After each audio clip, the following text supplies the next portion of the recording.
দেশবাসীকে ঈদুল আজহার শুভেচ্ছা জানিয়েছেন প্রধানমন্ত্রী তারেক রহমান।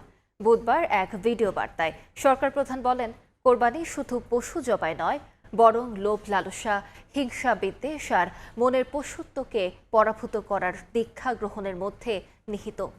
পশু কোরবানি দিতে না পারা মানুষের পাশে সামর্থ্যবানদের আনন্দ ভাগাভাগির আহ্বান জানান তারেক রহমান।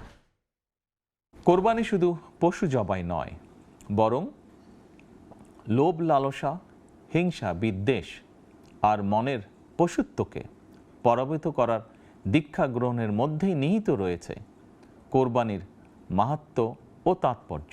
আপনাদের প্রতি আমার বিনীত আহ্বান, কোরবানির চামড়া যথাযথ প্রক্রিয়ায় সংরক্ষণ করুন। কোরবানির পশুর রক্ত ও বর্জ্য পরিষ্কারের ব্যাপারে পরিচ্ছন্নতা কর্মীদের সহায়তা করুন দয়া করে। যথাসম্ভব নিজেরাও পরিচ্ছন্নতা অভিযানে অংশ নিন সম্ভব হলে, যাতে কোরবানির দিনই সংশ্লিষ্ট স্থানগুলো পরিষ্কার পরিচ্ছন্ন করে ফেলা যায়।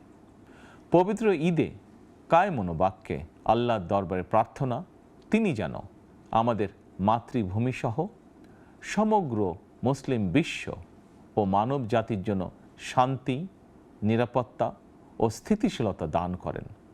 একই সঙ্গে আমি বিশ্ব জুড়ে শান্তি, সম্প্রীতি এবং নিরাপত্তার জন্য মহান আল্লাহ রাব্বুল আলামিনের দরবারে প্রার্থনা করছি।